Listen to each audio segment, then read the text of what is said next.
on Osrc television. I am Obi Chukwemeka Uti.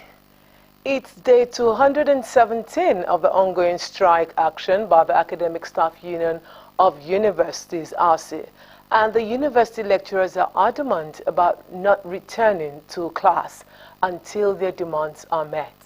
The federal government has, however, dragged the Academic Staff Union of Universities, Asuu, to the National Industrial Court over the union's ongoing strike, which is, by the way, in its 7th month.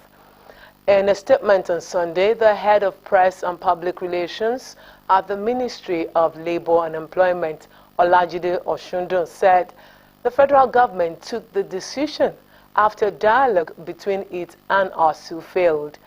The government wants the National Industrial Court to order Asuu members to resume work while the issues in dispute are being addressed by the court.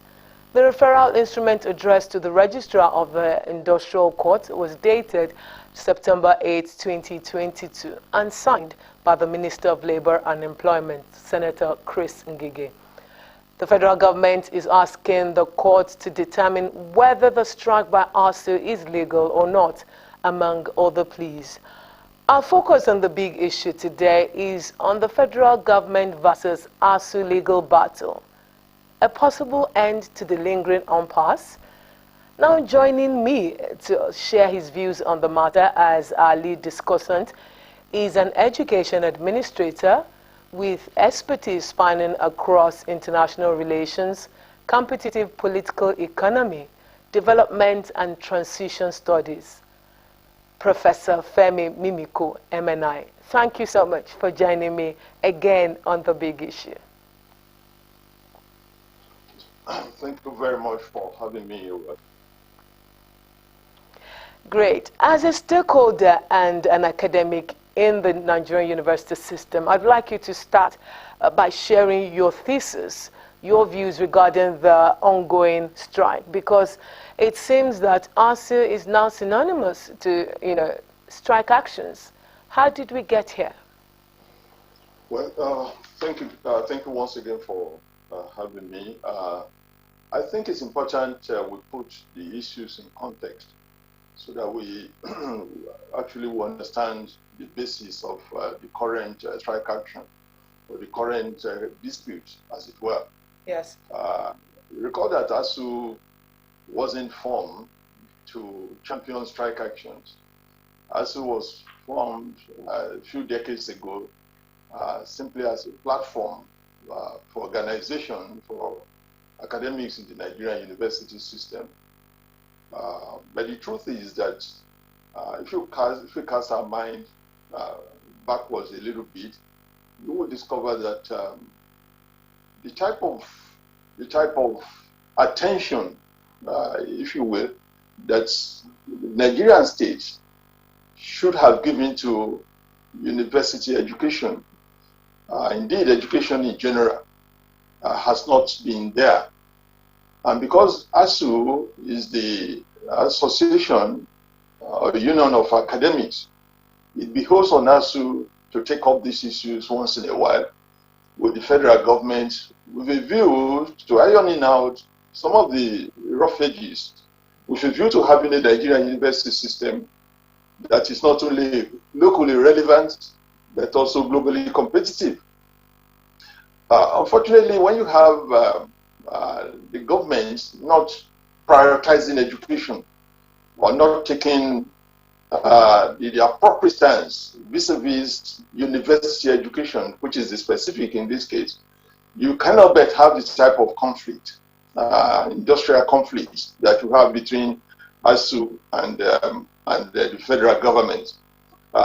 It will seem to me that the problem arises from the fact that the federal government of Nigeria, I'm not just talking of the current one, it's been the pattern over the years, does not seem to recognize that, the place of education in this global knowledge economy. The truth is that education is a pivot, is a fulcrum around which development runs, especially university education. And that's why we say that an economy or a country is as good as the quality of its university education. Because universities are supposed to be the bedrock, the very bedrock for knowledge generation, knowledge dissemination, and innovation, or knowledge application, if you will. Now, if you don't pay attention to that, if you don't prioritize education, especially higher education or university education, you begin to have your so-called commitment to national development will amount to a mere lip service. That's the type of situation we have. Evidence have been presented to indicate that the state of the Nigerian university system is horrible. Indeed, it's an embarrassment what you have. It's not just a perspective coming from the industrial union. It's not just a perspective coming from individual. In 2012, under the prodding of Asuu, the federal government set up the Needs Assessment Committee. That is a committee that was to go around the universities and determine the needs of Nigerian universities. The type of outcome of that exercise was, and indeed is, an embarrassment to any person that has anything to do with university education and national development. Copious pieces of evidence are used to indicate that the Nigerian university system was actually dying and that something needed to be done to rescue it. This was an agency of government, not an agency of Asuu. And so when you have this situation in which the problems are still there, we see many of our colleagues going out of the country, not because they desire to go, but because they just don't have a choice. It's not everybody that can live with this type of indignity that has been thrown away of academics. And so you begin to have a situation in which the university system is hurting. Indeed, it's in a state of atrophy. And to be absolutely responsible of staff unions, especially academics that are supposed to be intellectuals, to just sit back and watch the decay. That, I think, is the backdrop to the general state of instability that you have in the Nigerian university system. Let me just add that I do not think there is any academic that is worthy of that name, an intellectual that is worthy of that nomenclature, that will claim that he or she is interested in these incessant strike actions, this abrupt shutdown of universities, this very, very unstable calendar that we have, because it doesn't put you in good stead in relation to your colleagues all over the world. And so that is the situation, that is the basis of the crisis that we're dealing with today. But the question on the lips of many Nigerians is this: is strike action the only way to resolve trade disputes in the 21st century? Not just in the 21st century, I'm not sure there's any time in history that conflict of this nature presents as the only pathway to resolution. I mean, this type of strike action presents as the only pathway to conflict resolution. I don't think so. But I think the backdrop to this is the fact that you have a Nigerian government, or maybe more broadly, a Nigerian state, that treats education with disdain. Again, as I pointed out, we're not just focusing on the current government. It's been there.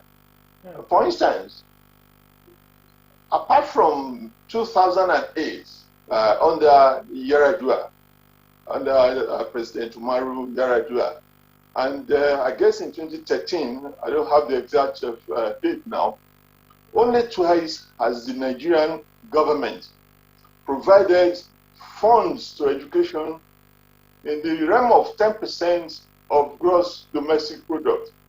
I mean, 10% of the national federal budget. Only twice since 1999 when we started on this democratic experimentation.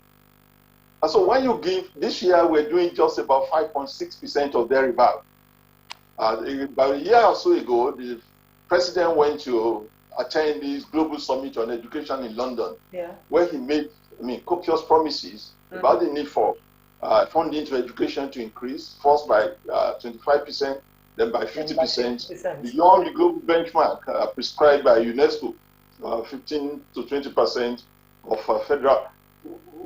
If we made that type of commitment just say 2 years ago, and we came back home, and what we found was a reduction in the quantum of resources going into education, then you begin to wonder whether the Nigerian state understands at all what the purpose of education is or should be. Again, when you look at the several agreements that government had entered into with academic staff union of universities, and how wantonly such agreements had been treated in the past, you begin to ask yourself whether these industrial unions have any other option other than the pathway of industrial action to force government to implement agreements that is willingly entered into. That does also suggest that all of us fancy Asuu going on strike, I mean, incessantly as put it. But the reality is that when you have a government that is not responsive, governments that will enter into agreements and would just turn their back on such agreements, you can never have this type of conflict. Because agreements are supposed to be, I mean, you agree because you intend to implement what you have agreed upon. The situation, the current issue dates back to 2009. Isn't it unbelievable? 2009 agreement is what we're still bickering over up to today. And so that is the background, that is the context in which these strikes take place. As I said, it's not that those who are on strike fancy going on strike. I don't think so, because it also impacts on their own career too, in many, many more ways than people out there are able to imagine. But the federal government has said it acknowledges there was an agreement, yes, in 2009. And then, of course, the other agreements you mentioned. However, the current economic realities can't meet these agreements anymore. Shouldn't there have been a concession on Asuu's part? That argument is quite weak. I mean, it's weak in at least two regards. Number one, we have said that it was an agreement entered into willingly by government. There's something about integrity. You must demonstrate fidelity to your words and to your. So when government enters into an agreement and you refuse to implement and come back later to say that the conditions are, government is supposed to be in the position to anticipate anyway. That's why the government has so much resources at its disposal, human resources at its disposal. So for a government to come and say that what we entered into a few years ago we no longer able to implement is a bunch of malarkey as far as I'm concerned. Number two, many efforts have been made over the years to find a way to streamline these agreements.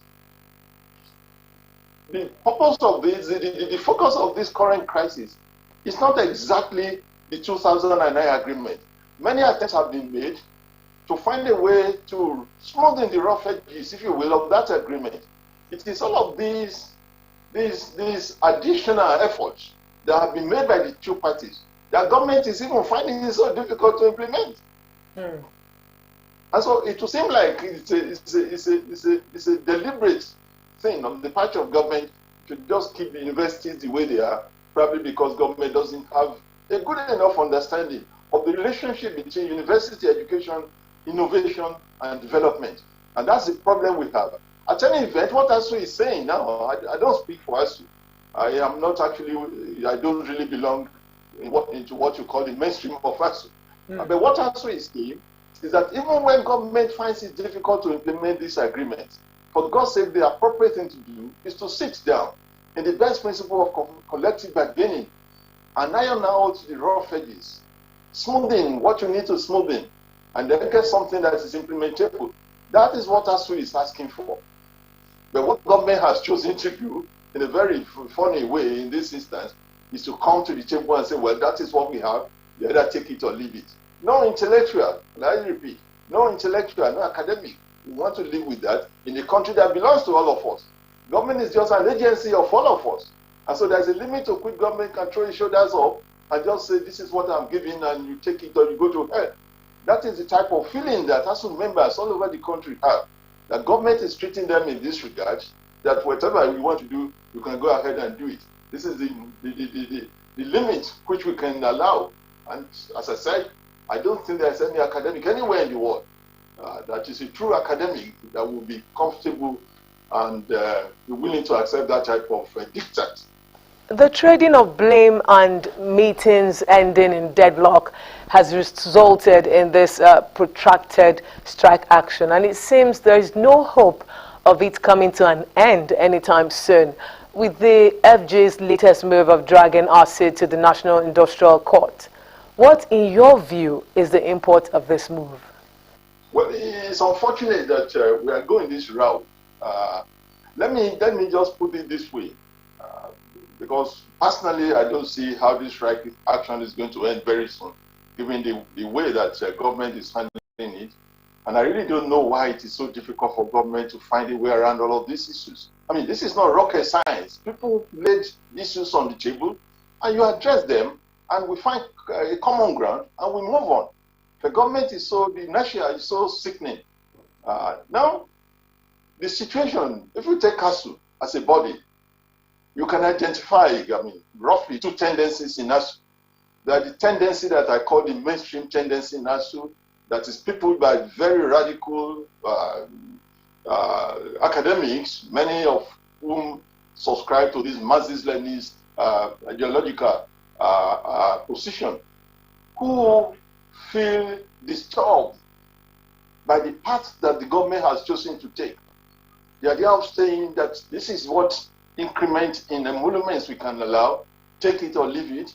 The idea that no work, no pay. The idea that we're taking you now to the industrial court. All of those have added a new impetus.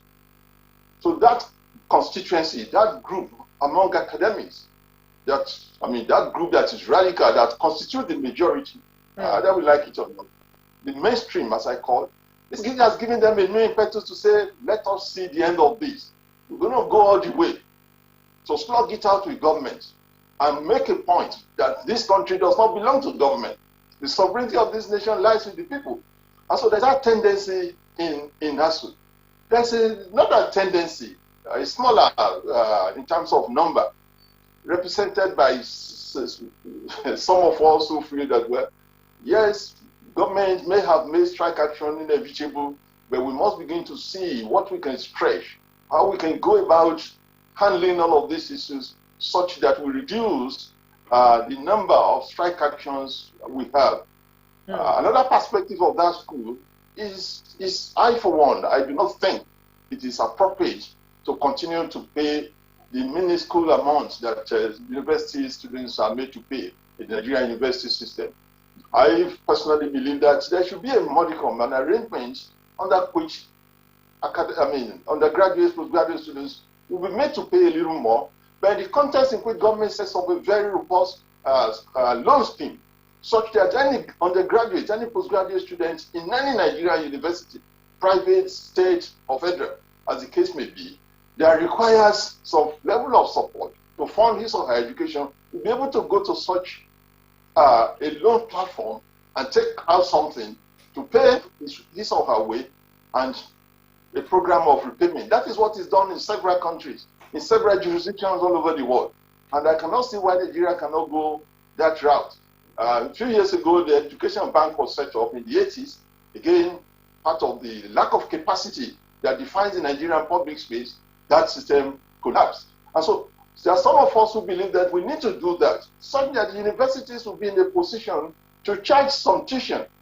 The situation you have today is a situation of crisis, where government says charging tuition is illegitimate, you cannot go to that route, and government is not providing the funding. And so the quality of education, whether we like it or not, begins to slide.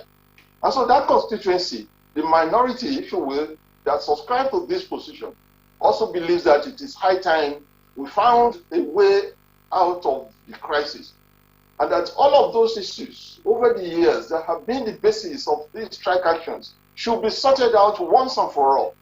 We go out the whole hog to ensure that this time around, it doesn't matter how long it will take, let us solve this problem so that you don't begin to call people back again next year or year after to say that, hey, we suddenly realize that government had not fully implemented, and so we want to go back again on strike.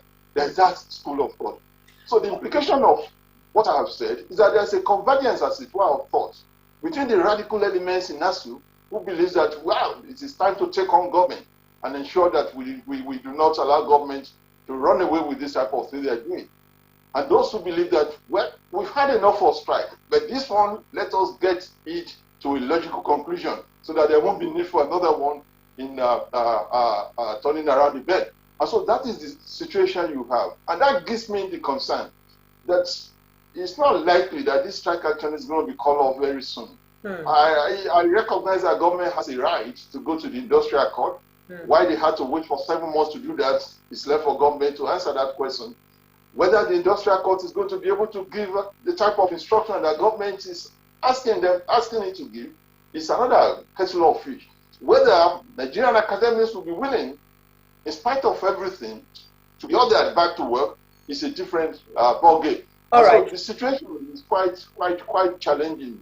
Okay, the Minister of Education, Adam, on Tuesday, tasked individual universities' governing councils to show commitment to ending the industrial dispute plaguing their universities when he met with the pro-chancellors and vice-chancellors of federal government-owned universities. Is it safe to say perhaps the federal government may be planning to withdraw from future negotiations with university workers' unions? And what could be, the import of this? Well, technically, the universities, each of these universities belongs to its own governing council. That's the agency that represents government. The Autonomy Act does not actually say that this federal government will play this type of larger-than-life role that it's still playing in the affairs of universities. But the truth is that government is not allowing the Autonomy Act to come into effect in the real sense of the word. Of course, we have our own challenges as academics, as university system, especially in relation to the way we have handled the process of appointing vice chancellors in recent times, a situation in which we mess up the entire environment and then remit back. What should be our own powers as universities, as academics, remit those powers back to the Federal Ministry of Education, and that began to use the opportunity to intervene one way or the other. The appropriate thing is for each governing council the governing council of each university to take charge of the university, to take charge in every material particular, as lawyers would say, such that decisions concerning each of the universities will be taken by the governing council. That does not preclude the National Universities Commission from setting standards, from regulating, from monitoring, from conducting, if you will, oversight responsibilities over the universities. But councils of these universities are supposed to be the drivers of the processes that you have, especially those that are outside of pure academics, which is the domain of Senate of each university. But the government councils are not allowed to operate. Maybe if there's a new realization that we need to take away a little from this centralization, this uniformity that we have, that is actually one of the problems we're facing. Maybe the governing council will then be able to take decisions in relation to whether students of a university should pay X, Y amount of money, what should go to each professor, and all of that.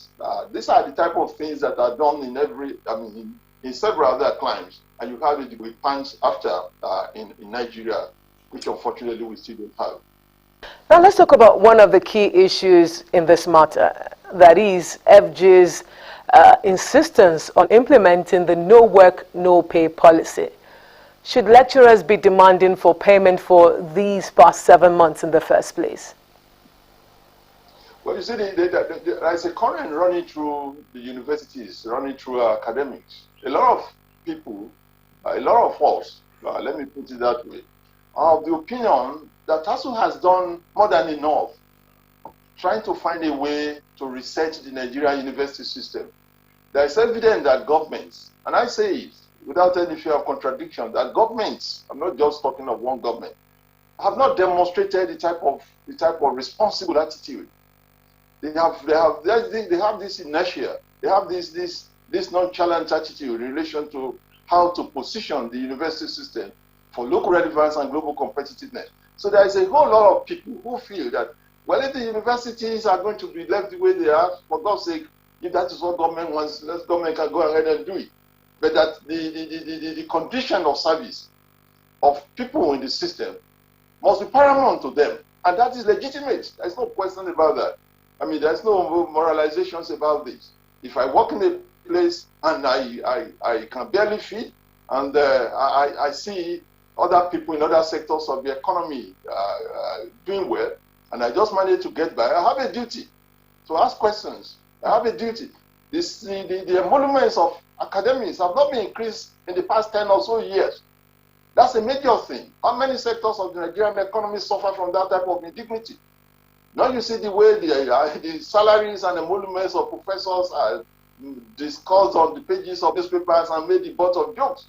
Nobody likes that. So it is legitimate, and I don't believe in this hiding behind the facade. It is legitimate for academics to prioritize their condition of service. No question about that, and I don't think I want to enter into any apologies in relation to that. But again, as I said, the truth is that everybody is hurting. The academics that have children in school, the academics that are themselves students, the academics that... So everybody is affected. And that is why it is important for government to climb down, as it were, from its very high horse and find a way of relating with the issues. As I said, these issues are not rocket science. They are jurisdictions. I was in Malaysia some years back, and I had the opportunity, the privilege of asking the Vice Chancellor, how many times have you closed, how many abrupt shutdown of your program have you had? My colleague was looking at me as if I came from Mars. You mean close down the university outside of the regular calendar? There are some jurisdictions that don't care about this. We also aspire to have that type of environment in Nigeria. But the reality is that we have a government or a Nigerian state that is lackadaisical about education. And you cannot blame those who are in the system who are asking that their own welfare should also be taken care of. The federal government also approached the court talking about the need to interpret Section 18 of the Trade Dispute Act, which talked about the cessation of strike action and returning, to status quo while conciliation continues. However, the question now would be, what is the status quo in this case? Yeah, two or three issues. Number one, what is the status quo? The status quo, as we speak now, is that the universities are shut down. That's the status quo, as I understand it. Is that what government some are saying status quo will be going back to the classrooms. Okay, maybe that's a better way of crafting it. Number two, I'm not sure that the National Industrial Court is going to go allowed to blame the staff unions for going on this strike.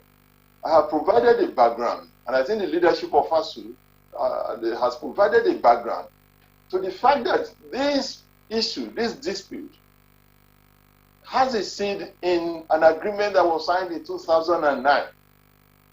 At least 3 efforts have been made to find a way to streamline this agreement with a view to implementing a more realistic package.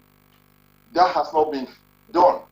Government itself, on its own volition, has set up 3 panels of highly placed Nigerians. The first one led by Dr. Wale Babalaki, the second one led by Professor Monzali Jubril, the third one led by Professor Nimi Briggs. These are very eminent Nigerians, top-rated academics, respected all over the world, highly subscribed, and you got them together to negotiate. Each time they conclude negotiation, you abandon what they have come to you with.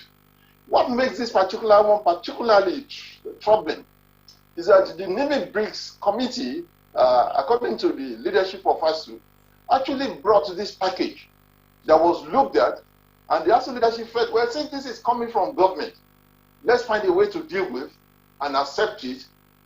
They fine-tune it and say, okay, since you brought this, we have accepted it, go to your government and get the final say-so to implement.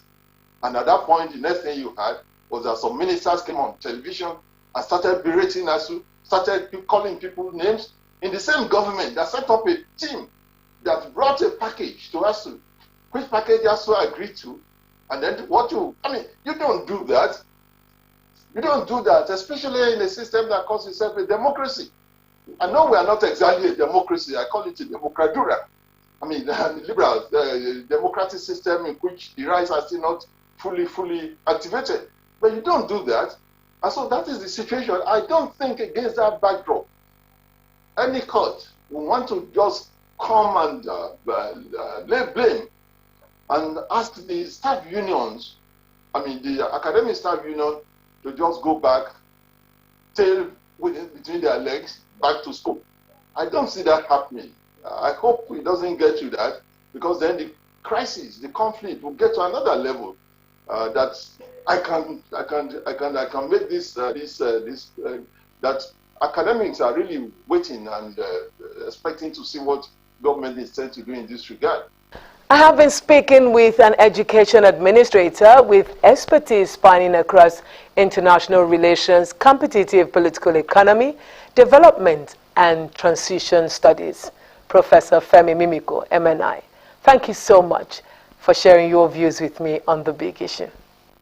Thank you very much. I think I've made it clear that I do not speak for Asuu. I speak as a member of Asuu. I've been in Asuu for 37 years. Yes. It's not everything Asuu does that I subscribe you agree to. With, yes. You know, we have operational challenges within our union that some of us have pointed attention to, that we're trying to resolve. But that does not preclude me from making these propositions that I have just made to you. Thank you. On that note, I thank you also for having me. Thank you. All right, we'll now go on a quick break for the news update. When we return, it will be time for our panel session. Join us again.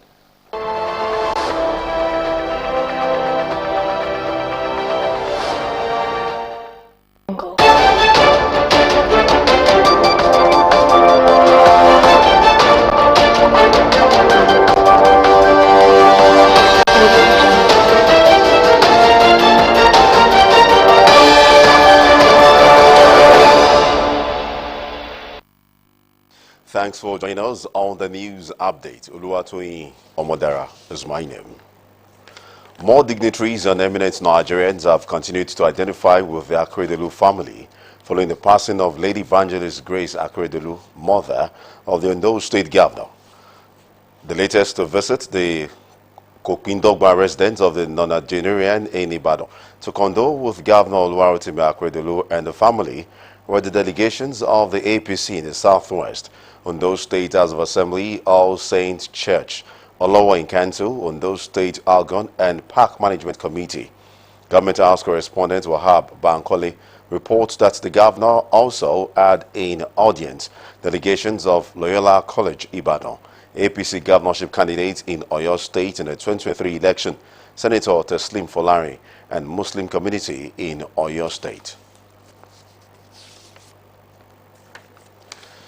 A federal high court sitting in Gusau in Zamfara State capital, a federal high court sitting in Gusau, the Zamfara State capital, has nullified the People's Democratic Party PDP governorship primary election that produced Dauda Lawal as the state governorship candidate of the party ahead of the 2023 general election. In a judgment delivered by Justice Aminu Bapa, the court granted all the prayers by the plaintiff to nullify the primary election that produced Dauda Lawal and ordered fresh primary election in line with the constitution of PDP and guidelines of the party. PDP governorship primary, which held in Zamfara State on May 25, produced Dr. Dauda Lawal Dare as the party's governorship candidate for the 2023 general polls. Following the conclusion of the primary election, Mr. Ibrahim Shehu Gusau and two other PDP governorship aspirants sought the nullification of the party's poll over alleged irregularities and non-compliance with the constitution of the PDP. The National Industrial Court has adjourned the suit filed by the federal government challenging the ongoing strike by the Academic Staff Union of Universities, Asuu, to Monday, September 19, for hearing of the interlocutory application of the federal government. At the resumed sitting today, counsel to the federal government, James Igwe, asked the court to give the suit an accelerated hearing due to the urgency of the matter to enable the students to return to school. Igwe told the court that since the matter was already in court, it would be proper for the strike to be called off pending the determination of the suit. Counsel to Asuu, Femi Falana, argued that the matter was adjourned to Friday for further mention and not for hearing, adding that he has been served with the federal government interlocutory injunction, while appealing to the federal government to cooperate with them to resolve the issue. Falana hinted that Asuu is currently meeting with stakeholders to ensure that the lingering crisis is resolved. The Joint Union Congress of Police Service Commission has suspended its indefinite strike. The chairman of the union, Adoi, explained that the strike was suspended to allow the new management to look into its demands. The union said other reasons for the strike are to show how discontent the commission was being run by the then chairman of the commission, Musiliu Smith. The 3-week strike was embarked upon by the union last month due to what they called a deliberate act of making the staff redundant in carrying out their constitutional duties. Meanwhile, the police have arrested a 32-year-old man suspected to be cultivating cannabis sativa in the Federal Capital Territory, Abuja. FCT Police Command Public Relations Officer Josephine Ade said the suspect, Thaddeus Joseph, was arrested by a team of the command attached to the anti-narcotics section. According to her, the arrest was based on credible information that the suspect cultivated a large farm of the prohibited plant at Godab Estate in the Life Camp area of the FCT. Mrs. Ade, a deputy superintendent of police, said upon the arrest, the suspect in a voluntary statement confessed to having been in the practice for about 2 years. And that's it on the news updates. Join us by 7 for a comprehensive news report. Thanks for watching. The Big Issue continues in a jiffy. Please stay with us.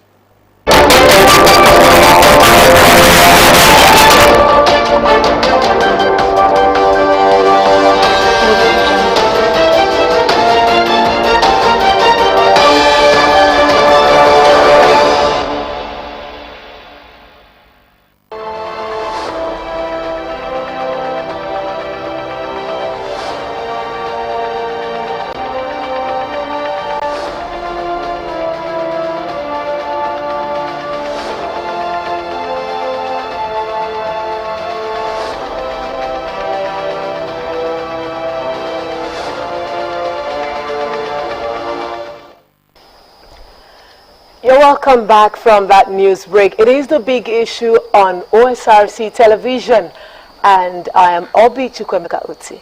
If you just joined us, our focus today is the federal government versus Asuu legal battle.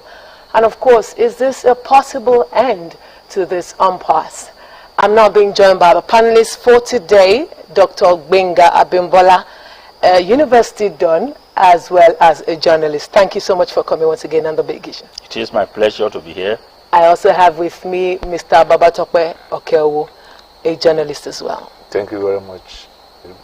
Welcome. All right, we'll start with some of the things that our lead discussant, Professor Mimiko, said.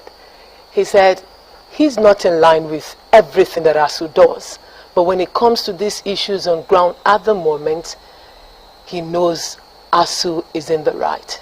I'll start with you, being a university don as well. You know, they say, he who wears the shoes knows where it pinches. How has it been for you, Dr. Abimbola? Thank you. If you look at it critically, my take is that we have a government, just like Professor Mimiko said, not only the current government, succeeding governments in Nigeria, that place little or no value in education. No society, no country, no nation grows beyond its educational system. I mean, you talk about Stamford Bridge, in the US, talk about, in fact, in the UK, they don't have oil, but they export education. And they collect huge revenue from education.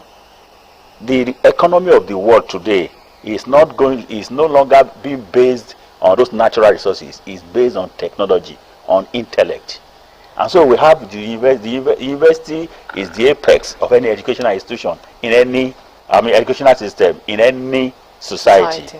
And here we are in Nigeria, we are running a university system that is just barely providing literacy, not skill. I am in this system, and that's what Asuu has been talking about. From the federal to the state, all public universities, you will see that they are not adequately funded. Staff welfare is something else. But even when we talk about the structure, the thing is that the students and the parents, we are also parents. I also have my child in the public university. This strike affects me, not just as a lecturer, but also as a parent. So you're not getting paid? And I'm then not getting, also even my own child has been at home for 7 months. So now, if I have the money, wouldn't I have? If Asuu, in fact, we Asuu members, I'm not talking just as an Asuu member, but we university lecturers, we are more patriotic than people in government. The question we'll be asking is that people in government, do they have their children in those public schools? And yet they are superintending over the public schools. Do they have their children there? Do they patronize our hospitals? That's why it's not only the education. Doctors will go and strike. Government will not give a damn because they don't patronize our hospitals here. So what we are saying here is that we are just, providing literacy to students. We are not really giving them education because we don't have the wherewithal. I am teaching mass communication.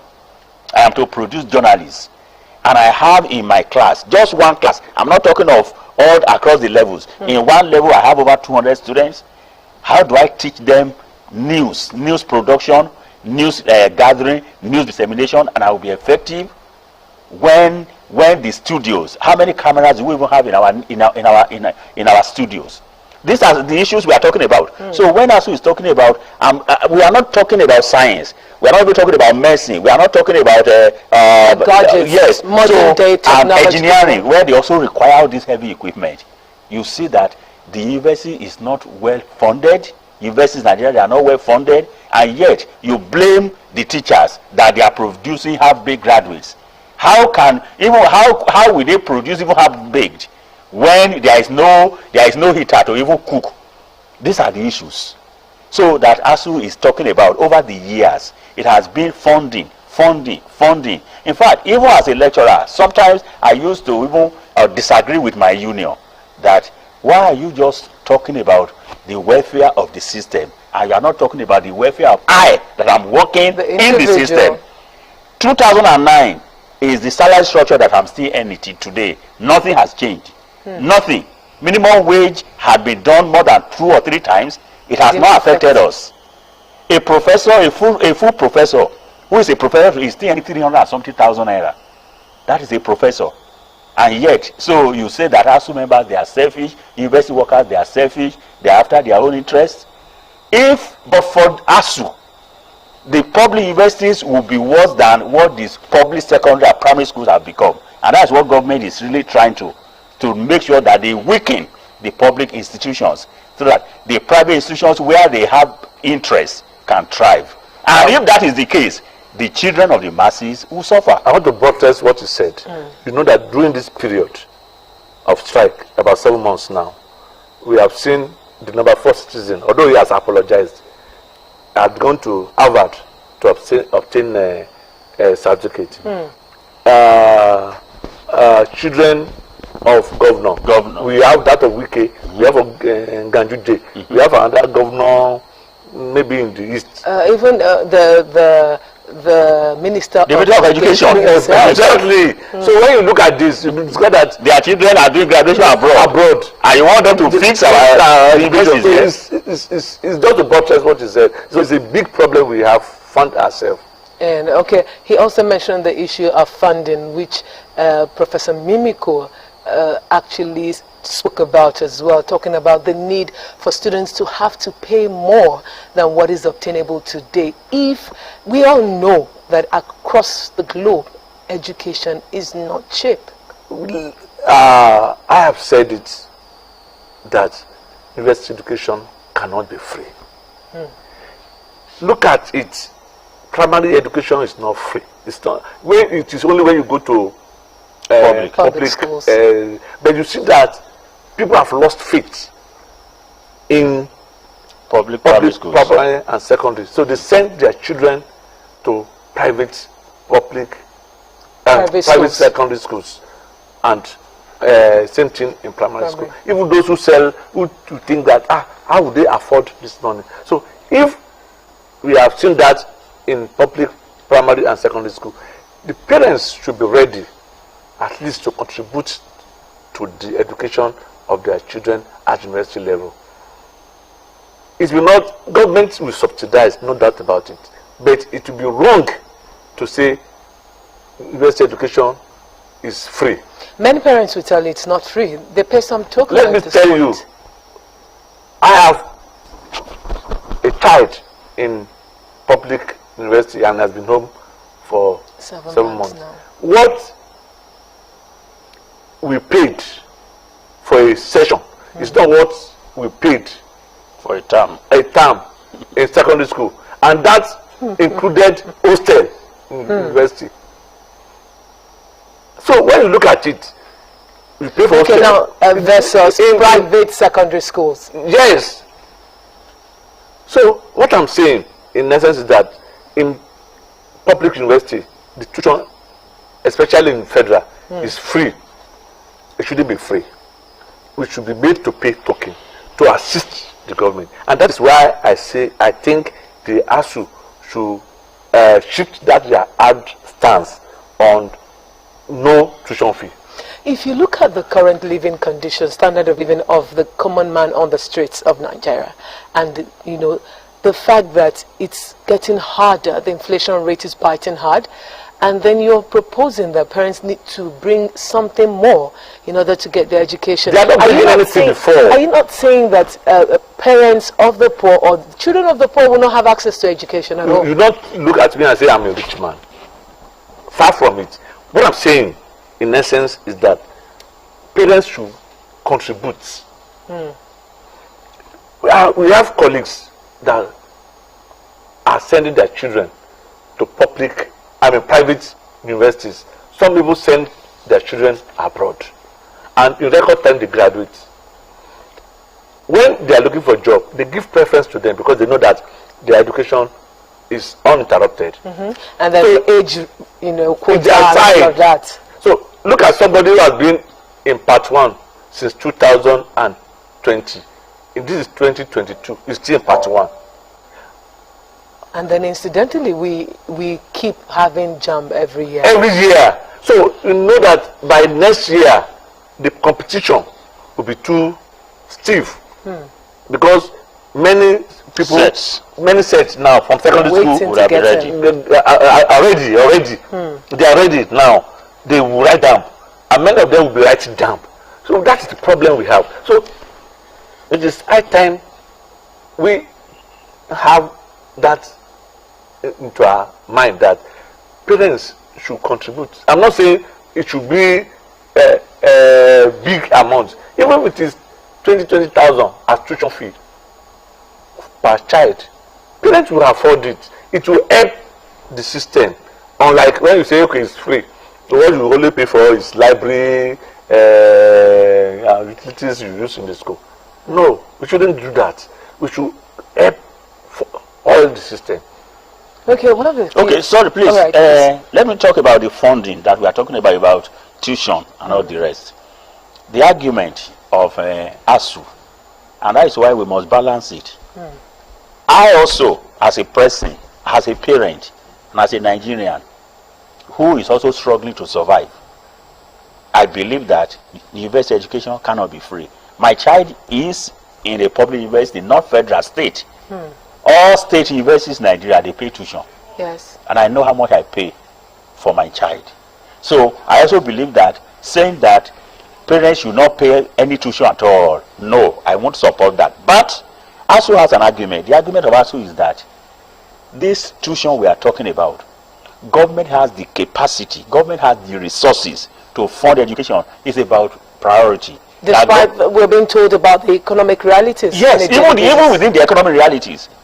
Obi, are we not in the same economic reality when one political party was selling nomination form for presidential primary?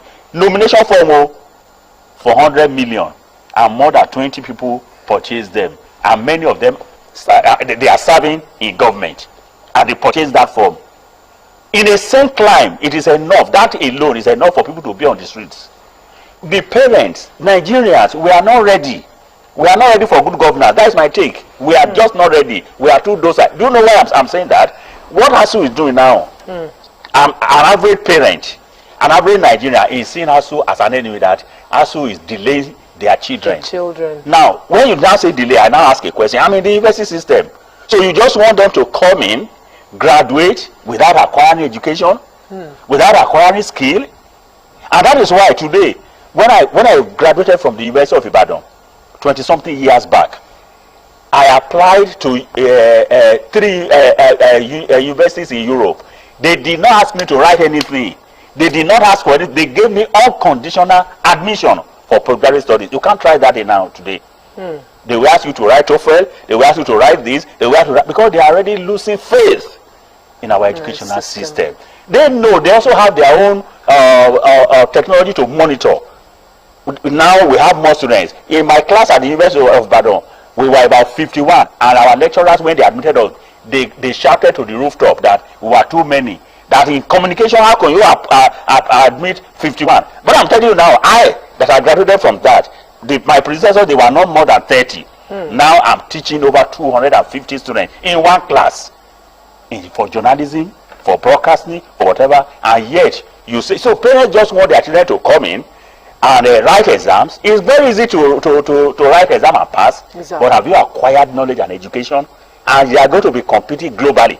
So that is why Asuu is saying government has the capacity, but government is misplacing priority. But now that we know that government is misplacing priority, it is high time that parents should also pay a little. But this paying a little, it must be contextualized.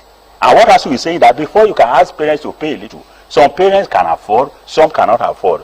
And there are some kids that are in the universities that they don't have parents. Then where is the social welfare, social security system, where they can access credit facilities, so that they will not, because it will now be creating a generational gap, that only the children of the privileged can access education. Exactly. And the children of the poor, they will continue to wallow in poverty. I agree with the fact that there should be social security for those who will not be able to afford it.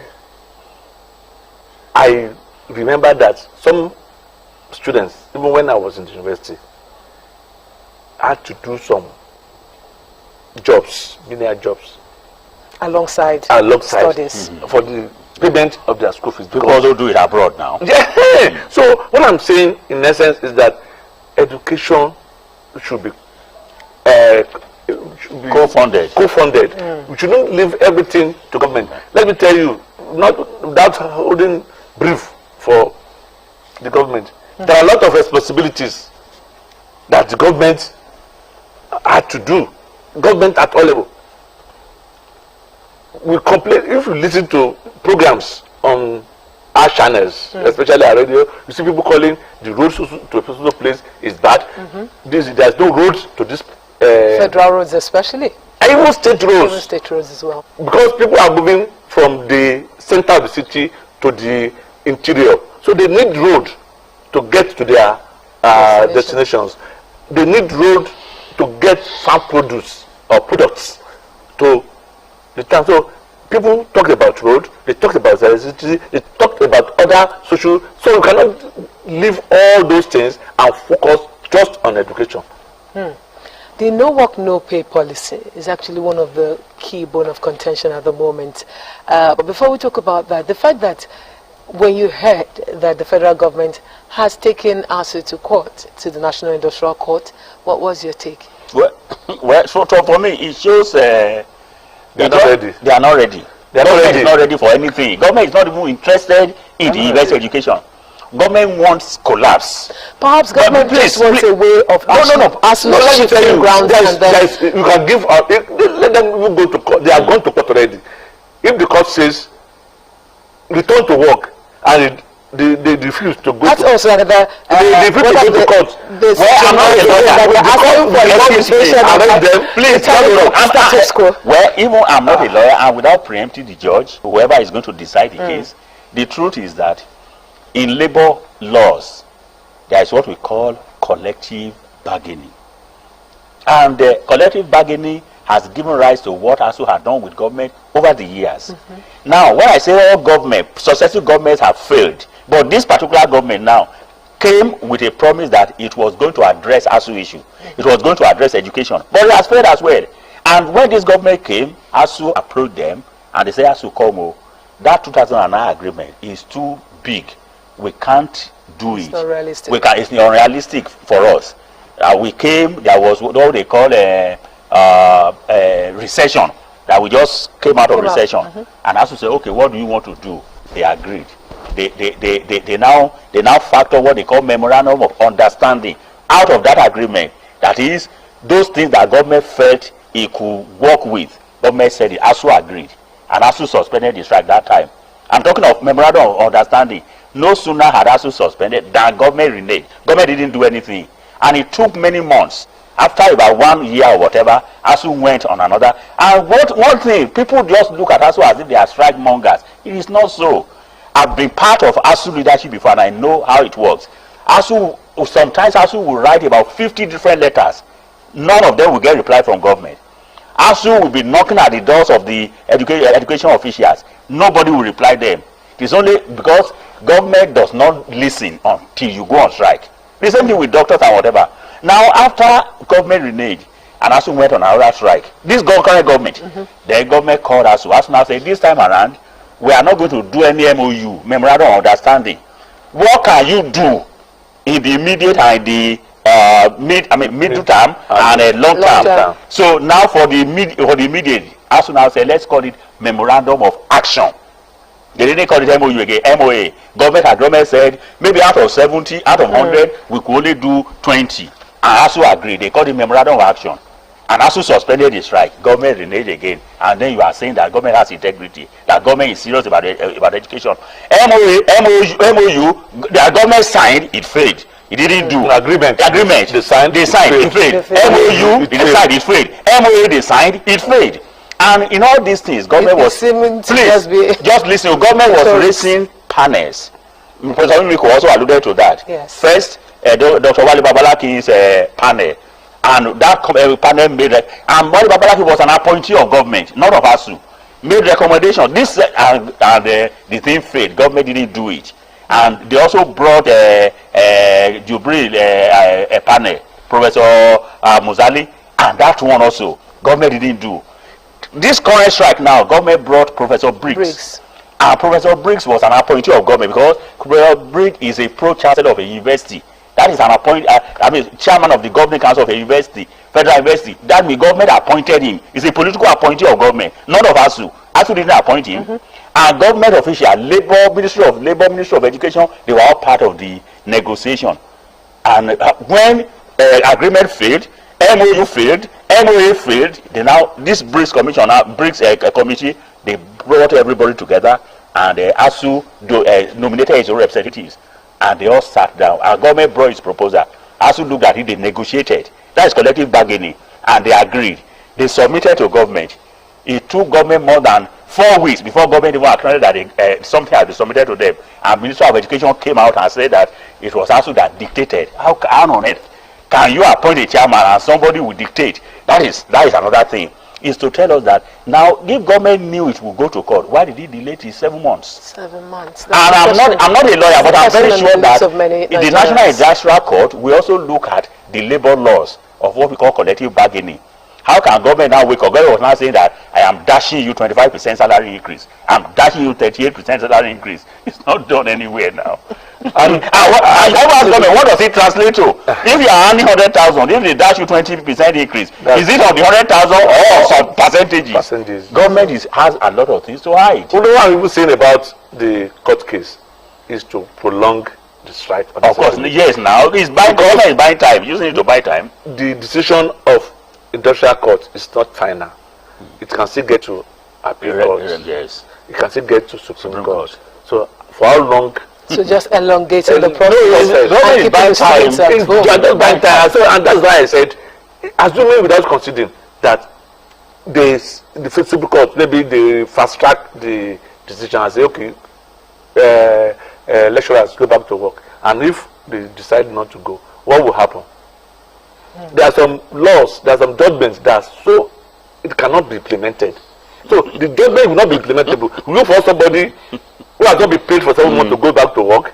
Will you force somebody who So are you alluding to the fact that they need to be paid? They need to be paid. The government is saying you didn't work for those 7 months. No. The government is not to say they didn't work. Please, let me provide this. I am in the university system. If you are employed as an academic, not just a staff of the university, but as an academic, as a lecturer in the university, the first thing is that your letter of appointment reads that you have 3 major assignments. Number 1, teaching. Number 2, research. Number 3, community service. Even what I'm doing here now is part of my community service. Are you paying me? Well, House is not paying me anyway.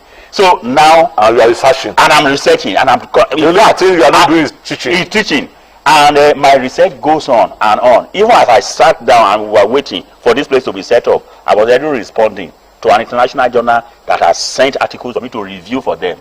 I can't say because I'm on strike, I won't review article. So you're still working in other words. So it is only the teaching component that is suspended whenever we are on strike. And even when we might have resumed from the strike, we still continue. The students who are doing projects, we will still supervise. Then some of the teaching, I have been teaching in the university in the last 10 years. I have not gone on any leave.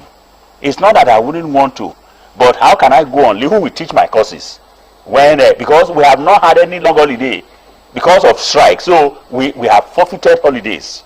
These are issues. So if government now says that it didn't work, government is wrong. It is not. It is only that they have not worked fully, but they have worked, and the teaching component they will still do. That's why I won't support that. No work, no pay. All right, even the appointees, what do they do in offices? they are occupying. They just sit down. The civil servant do major of the job. Majority of the job are done by the civil servant. They are the ones that use they take the glory, and they take night allowances. They do all kind of, they enjoy all the kind of monument at the detriment of those who are actually working. So it is not in their morally. It is not. It does not belong to them to say they are not working and they are not going to pay them. Please, let us face the fact. If the Minister of Education, if the governors, if political appointees, if their children are in public universities, this matter, and they are frustrated as I, that my child has also been with me at home. Forget that I'm a lecturer. My child has also been with me at home for over 7 months now. If they are as frustrated as I am, they will know. Now, they don't trust their university because they know that they don't fund it adequately. They don't provide facilities. They are stealing our money. They don't have time to deploy money to the educational sector, and that is why, please, when they just talk corruption, it is a euphemism for stealing, because a government official, whether appointed or whatever, or recruited or whatever, or elected, whose salary is not more than 400,000, let me just say that, and has two of his children in the private university and one abroad, where does he get that money from? These are the questions we must be asking. But if they make our universities work, they will spend less. They don't even need to steal because they can afford what is happening here. But they don't want to. They don't care. All right, let me come back to Mr. Babatokoko. Talking about the fact that the Minister of Education, Adamu, actually this week went to the governing council committees and told them that, look, you need to take charge of your universities. And like what Professor Mimiko said, they are actually supposed to be more functional than the federal government in these different universities, like they own the universities, but that hasn't been the case. Do you think this is the way to go? What are the jobs of governing councils? One is the appointment of vice chancellors. After that, you won't hear anything about them. How the university system is run, they don't care. They come maybe once in 3 months, meet and go back, take sitting allowance or what have you. Probably sometimes there will be contracts from the university given to their cronies. So the governing councils in the universities are not actually doing enough. And what brought about the issue of governing council is because they wanted to give university autonomy. Is the university, or are the universities autonomous? You have to ask that question. Once the funding depends on the federal government or on state government, what is the autonomy there? if you need to appoint somebody, even when you have appointed him, you still have to consult the Minister of Education or the Presidency. Of course. So what's that? What is the autonomy? What's the freedom there? So it is, they give you one thing by the right and they take it by the left. So if they want to run the university system, they should run it effectively, not cajoling us that yes, we are doing so thing, whereas we are not doing. In fact, can I even add this?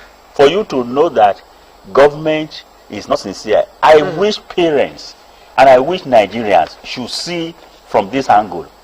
Now, government at the federal and the state levels, do you know what they do? They have turned the universities into constituency projects. You are saying you don't have money to fund the university, you are still proliferating. Instead of you to have one university that can cater for thousands of students, you are now dotting it. I'm appointing VCs, appointing councils, you are satisfying people for political patronage. And let me tell you, sir, yes, application for universities they are still pending at the NUC. At NUC, they are more than 100. Somebody wants to bring University of Agriculture to his community. Want to bring Monotechnic to his community. What could this do to our that they want to turn it to community projects because they know that they won't send their children there. They know that they will just set it up in name and appoint political appointment. Their children will not go there. Their children will go abroad, or at best, if you cannot go abroad, they go to private universities. These are the issues that Nigeria should be asking questions. You know, some states, a state government that cannot fund one university will have 4 universities, and each governor comes and be setting up. Because it will go into the records that so these are the questions we should be asking. My own take is that I used to tell my students that, please, are you coming here to pass exam or you want to acquire education? Because you are going to compete globally with those who acquired education, not those who got certificates. That you can pass our exams and get certificates, but passing exams does not translate to acquiring quality education. And that is what Asuu is talking about, that government should fund and let us have quality. And let me also add now, if we talk about salary, what brought about the issue of salary is that you cannot attract good teachers in the university when they are paid poorly, very, very poorly. I remember even as far back as 25 years, just as recent as 25 years ago at Ibadan, there is no department that you not meet foreign students and foreign lecturers. Things were still that bad that time, but now go to Nigerian university, you may not find any lecturer, even from African countries, not to talk about Europe and America. And what are they coming here to teach when a professor is not earning up to $1,000 in a month? No, these are issues. And somebody who is a professor will be earning about $10,000, $15,000 elsewhere. I know we've been speaking a lot about the federal government, where it has failed and where it continues not to take education seriously as being the bedrock of knowledge, expansion, improvement and all of that. But I would like to ask you, Mr. Babatokwe, I won't ask Dr. Bimbala because he's a stakeholder, he's in the system. We're all stakeholders. Yes, but he's particularly going to benefit from, whatever Asuu is doing right now. But in terms of what is going on, would you say Asuu has been totally sincere? Because there are still men, even parents, even students are saying, hey, you might need to shift ground. You might need to think about us. Let me just tell you. Has Asuu been really sincere? He has answered that question. And I will give you my own example. When I was in university, I was supposed to spend 4 years. I didn't have any carryover or anything. I ended up spending about 6 years. Even back in your own time? Yes. Even in my own time. I will tell you. There was one strike that started in July, and we didn't come back until February the following year. Let me tell you. And the University of Ibadan cancelled that session for us and said they cannot, that we should start afresh. Let me just tell you. So it's not something new. It's not new. I did courses. But let's just hope it comes to an end very soon. I did courses in computer.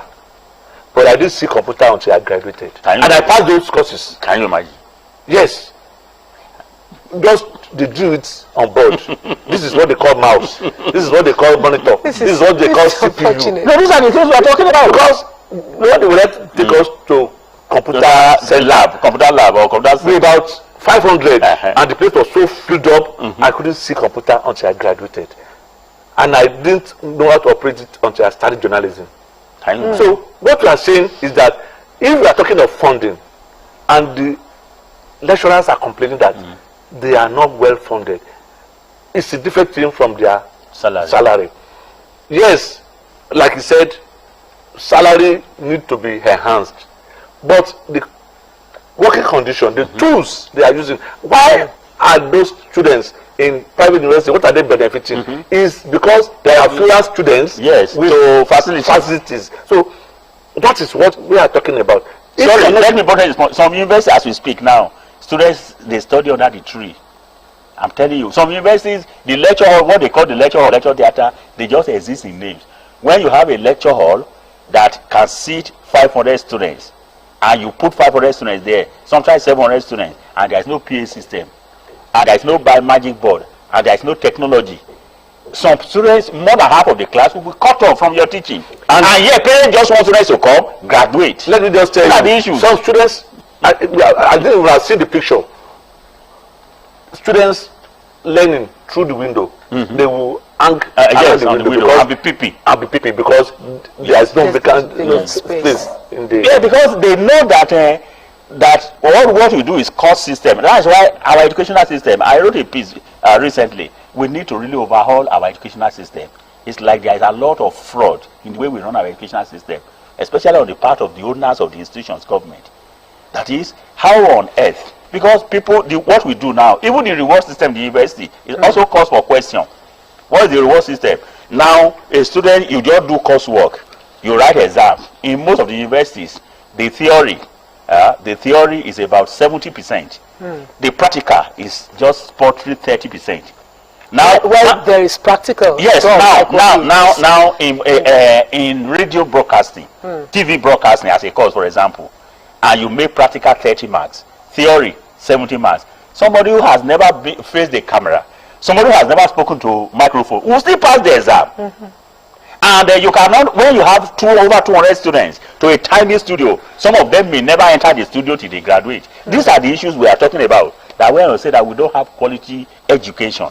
So it's beyond all these things we are just talking about. We are talking about what are the facilities that are on ground that you are using to teach, and how many students, the ratio you have to them. So that is what is thriving in the private universities. Even the private universities in Nigeria, it's not that they are really doing wonderfully well, because many of them are also bedeviled with paucity of quality teachers.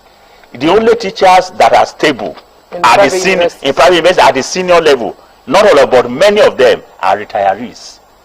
So who are professors?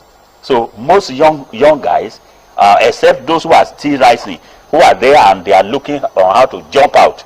So these are the issues. It's a serious matter. Sometimes they borrow from the public. Of course, now they borrow from the public university as adjuncts, as part-time, and what have you. Some private universities in the department, they may not have more than 3 lecturers out of about 10. 70% they are coming from outside. So, and you call that one? I mean, our future, we are toying with the future. What are we going to give the generation coming? How are we going to compete globally? And what is happening now? Even the little that we say we are not doing well that we have done, those that are good among them, they are going out in the jackpot syndrome. They are not staying any longer because they have lost faith. They know how a politician that their children are schooled abroad. They know that politicians are living larger than life. So what hope? So this is the issue. What hope? What we are saying, I think the opinion that we share is that governments should do more on education. It should fund education and enhance the living standard of the lecturers. I know there was something, a cachet, when I was in university. Help our salary. I take home pay. I not take home. Of course. Now there. I don't know if many is across board now. No, it's not across board. It's not across board. There are some agencies of the federal government. There are some federal workers, some agencies that a fresh graduate is earning more than a professor. I'm not saying a hearsay. I can tell you. I don't want to mention some agencies of the federal government. And that is why you see that it is the children of the privileged that are working there, the rich. So what are we talking about? As we speak now, some lecturers don't even have offices where students consult them. They don't have offices. And you see about 5 in one small room. Small room. So it's a big problem.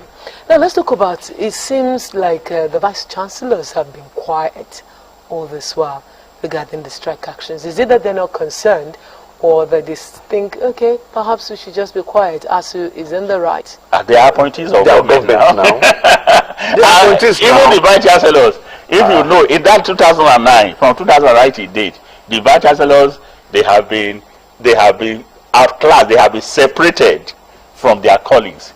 A vice chancellor is just one among equals, a professor among many professors. I remember in those days at the University of Ibadan as an undergraduate, I'll still be mentioning that our vice chancellor, I never saw my vice chancellor moving about with security aids.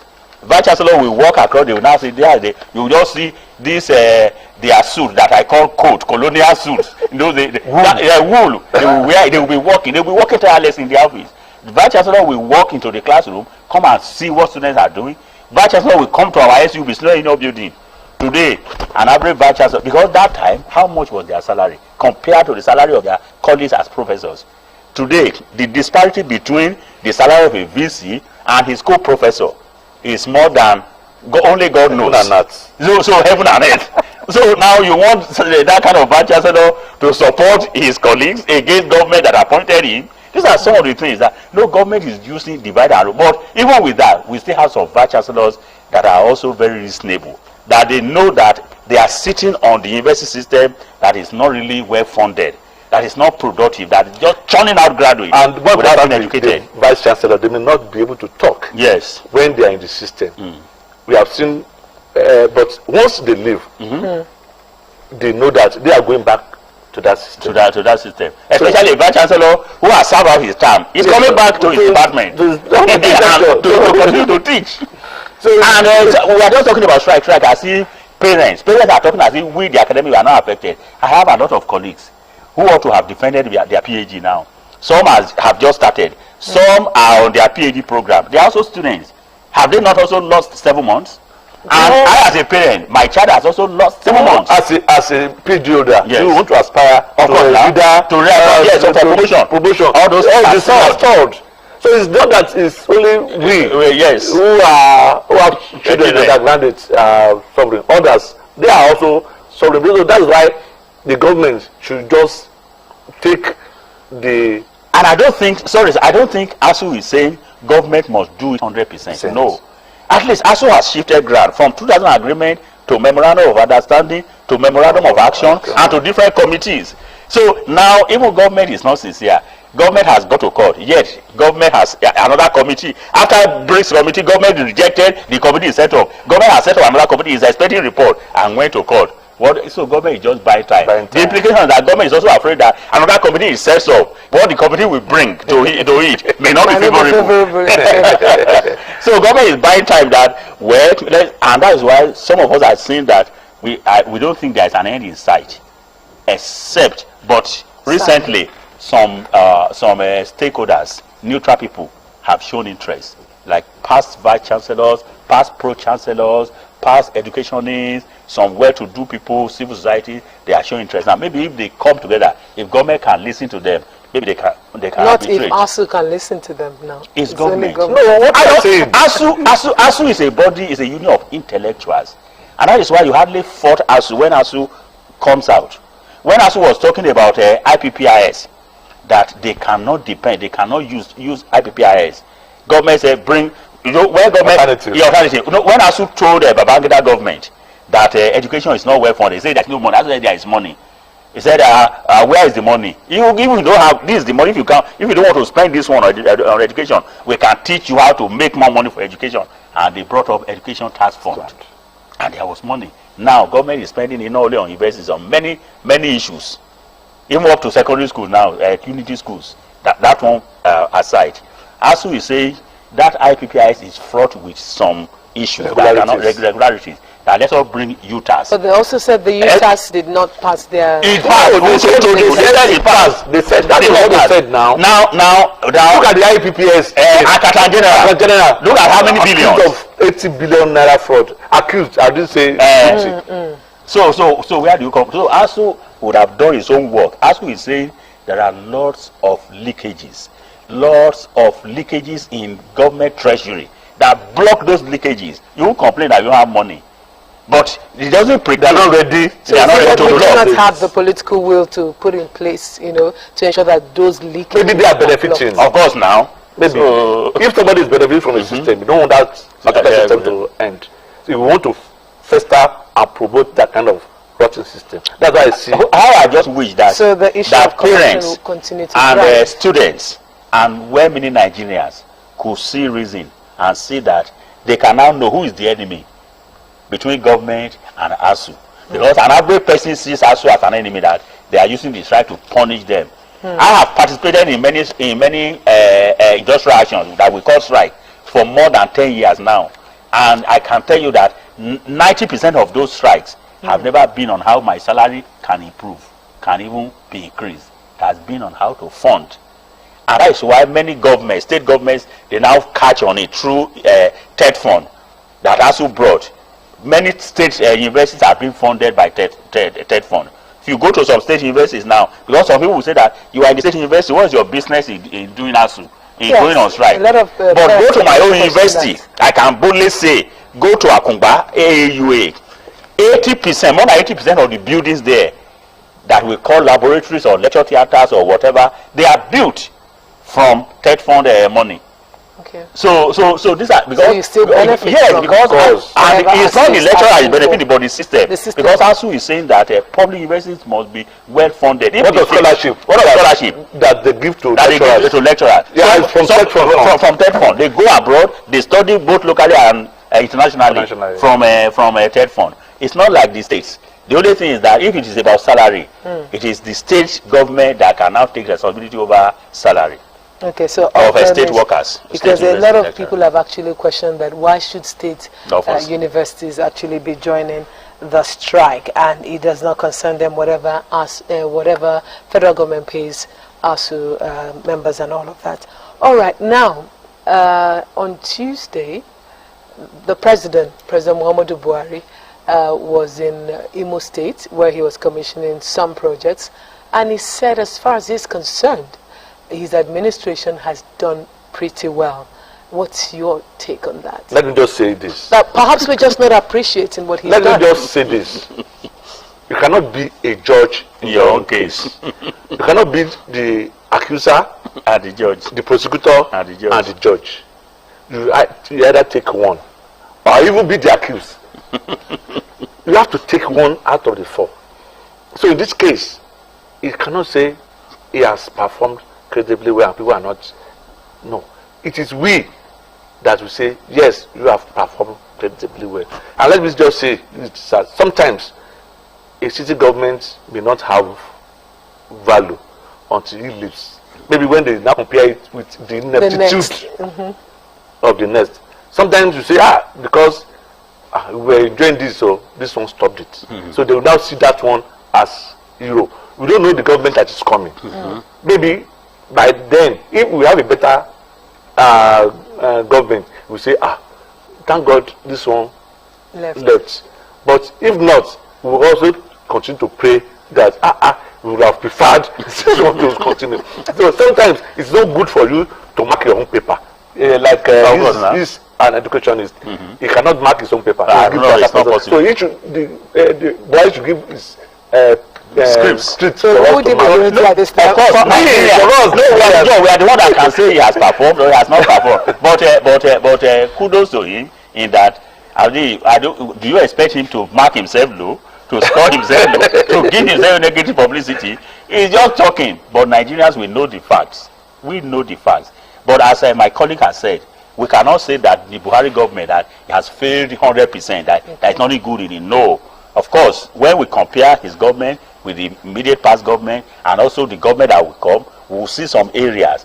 But overall, we will know that the three tripod stance on which his government rested when he was campaigning, we can judge him. I don't want to judge now. He said he will tackle insecurity, corruption. He will tackle corruption and economy. So Nigerians can better judge whether insecurity has been reduced or removed, whether economy has improved, and whether corruption has subsided. On that note, we call it a wrap. Thank you so much, gentlemen. It is our pleasure. Dr. Gbenga Abimbola and Mr. Babatokoko for sharing your views with me on the big issue today. It's nice having me around. And thank you to everyone who has joined us on this edition. Let's do this again same time next week. I am Obi Chukwemeka. Bye-bye.